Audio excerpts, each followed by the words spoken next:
Available now from Tessera.biz are Quickies templates. Let's look at an introduction on how to use these templates using one of the free samples that are available for you to download and try for free. I'm going to click on the Click Here for Free Sample link, and that'll take us to the Quickies Templates introduction page. The free samples that are available are listed here on. In this example, we're going to use the sample obituary. Let's click first on the picture for the sample obituaries sample, and that will take us to where we can actually download a sample of choice. It's a good idea to subscribe to Tessera.biz to receive emails to keep you informed on products, services, and other promotions. We'll click once on the download, and the template actually opens up in our browser. However, it's not fully editable in the browser. In order to add photos, we'll actually need to install Adobe Acrobat Reader if it's not already on your PC. Going back to the samples page, a link is available if you still need to get Adobe Acrobat Reader. So feel free to use the link. Adobe Acrobat Reader is free, and once it's installed, come back to our Quickies template sample page and download the sample of choice. We'll do that now by clicking download for the basic obituary free sample. And we're using Google Chrome. In Google Chrome, in order for me to actually download this so that I can open it in Adobe Acrobat Reader, I'll need to move my mouse to the upper right-hand corner to find the download button. This button will not become available until you move your mouse up to the upper right-hand corner.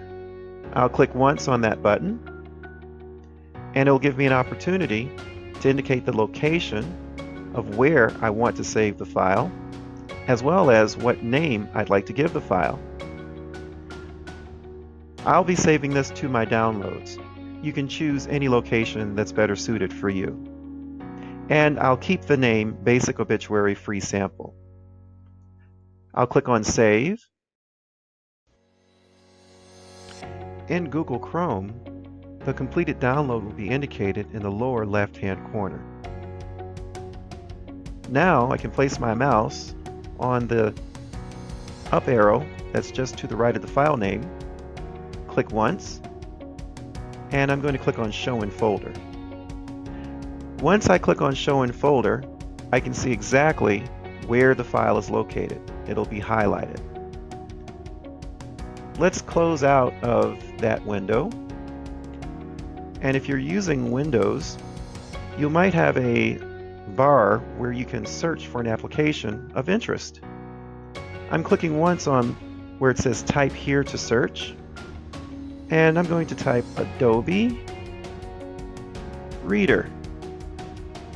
As a matter of fact, I can stop at RE. Acrobat Reader DC is the name of the app that I like to launch. So let's click on that. And now we're inside of Adobe Acrobat Reader DC. Now we can click File, Open. Remember where we stored that downloaded file? It's in our downloads. And the name of the file is Basic Obituary Free Sample. I'll click once on that.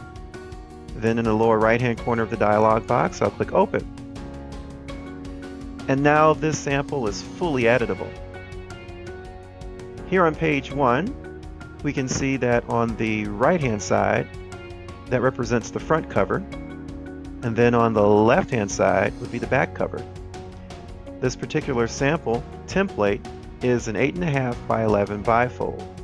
So the idea would be to put photos and text in the places that are necessary, and then print the document out on front and back, because page 2 is the inside, where on the left-hand side we have 4 places for additional photos, an area for the obituary, and an area for the order of service. Going back to the front page, let's look at the right-hand side where the photo should go.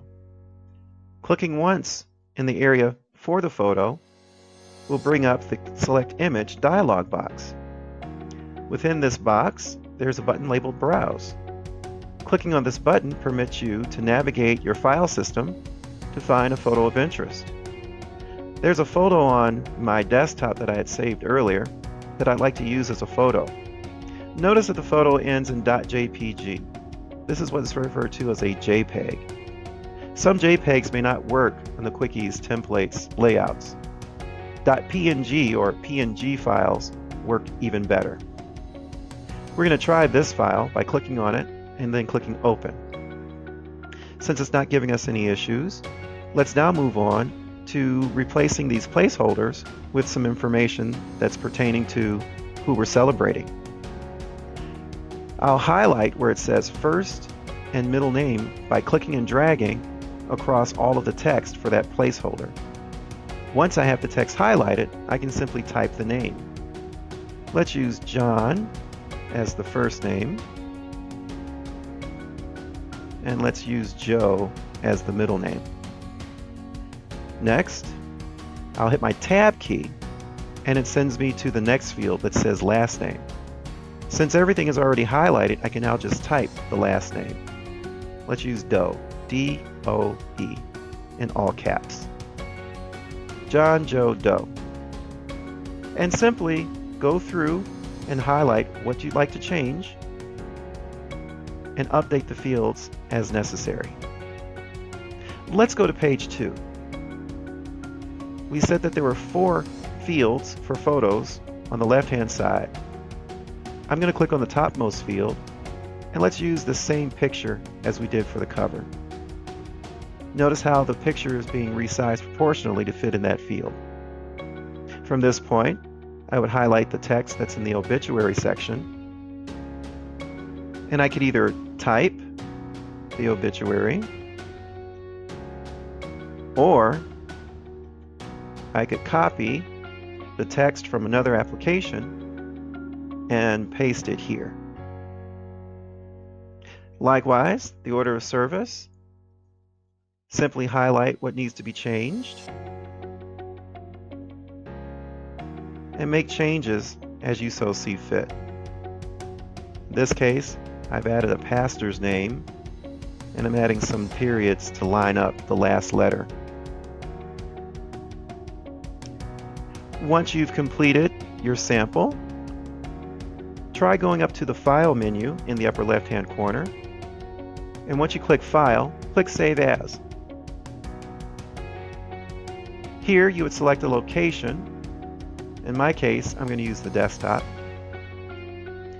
and you would give the file a name. I'm going to type Test Obituary. We'll click Save, and then we're going to close out of Adobe Acrobat Reader. On my desktop is the Test Obituary. I'm going to right-click on it and select the option to Open With, and I'm going to open this with Adobe Acrobat Reader DC. All of the changes that we've made are saved. If I were done with this obituary, I could print it out or make this file available to a professional printing service. And it's just that simple. If you'd like to have a version of this file without the Tessera Enterprises watermark, please visit the Tessera.biz shop by going to Tessera.biz, Tessera.biz, then clicking on the Shop option, choose a product of interest. In this case, I'm looking at the basic obituary, and add it to your cart.